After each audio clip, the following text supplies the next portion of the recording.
ભેસાણના જય ભીમ યુવા ગ્રુપ દ્વારા ડોક્ટર બાબા સાહેબ આંબેડકરના 69માં મહાપરિનિર્વાણ દિવસની ઉજવણી. ભારતીય બંધારણના નિર્માતા તથા દલિતો વંચિતોના મસીહા ભારત રત્ન ડોક્ટર બાબા સાહેબ આંબેડકરના 69માં મહાપરિનિર્વાણ દિવસ નિમિત્તે ભેસાણ ગામે જય ભીમ યુવા ગ્રુપ દ્વારા ભાવપૂર્ણ શ્રદ્ધાંજલિ કાર્યક્રમનું આયોજન કરવામાં આવ્યું હતું. આજે સવારથી જ ગામના યુવાનો એકઠા થયા હતા.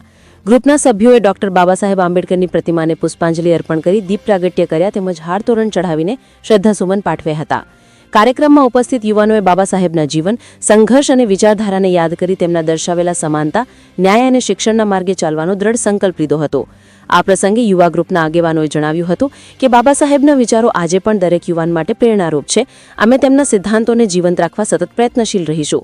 કાર્યક્રમમાં મોટી સંખ્યામાં યુવાનો ઉપરાંત ગામના મહિલાઓ, વડીલો તથા બાળકો પણ ઉપસ્થિત રહ્યા હતા, જેનાથી વાતાવરણ ભાવવિભોર બની ગયું હતું. રિપોર્ટર જયરાજ ભાયાણી, ભેસાણ.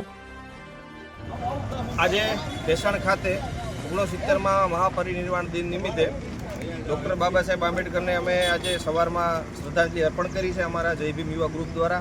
તેમજ ભેસાણ શહેરના અલગ અલગ જગ્યાઓ ઉપર અમે બેસવા માટે બાકડાઓ પણ અમારી ટીમ દ્વારા અર્પણ કરવામાં આવ્યા છે, જેમાં પોલીસ સ્ટેશન છે, ખંભાળિયા ચોકડી છે, તેમજ બાબા સાહેબ આંબેડકરના સ્ટેચ્યુની નીચે પણ અમે બેસવા માટે બાકડાઓ અમારી ટીમ તરફથી અર્પણ કરવામાં આવેલા છે. અને આવનારા સમયની અંદર અમારી ટીમ દ્વારા જે પણ કોઈ સારા કાર્ય કરવાના થશે, જેમ કે કોઈ હોસ્પિટલની કોઈને તકલીફ હોય કે કોઈની બીજી કોઈ તકલીફ હોય, તો આજે પરિનિર્વાણ દિનથી અમે અમારું સેવાનું કાર્ય 24 કલાક માટે પ્રારંભ કરીએ છીએ. અને અમારી ટીમને ક્યાંય પણ જરૂર પડે કોઈ પણ બાબતથી તો કોઈ પણ અમારો નિઃસંકોચ સંપર્ક કરી શકે છે. જય ભીમ.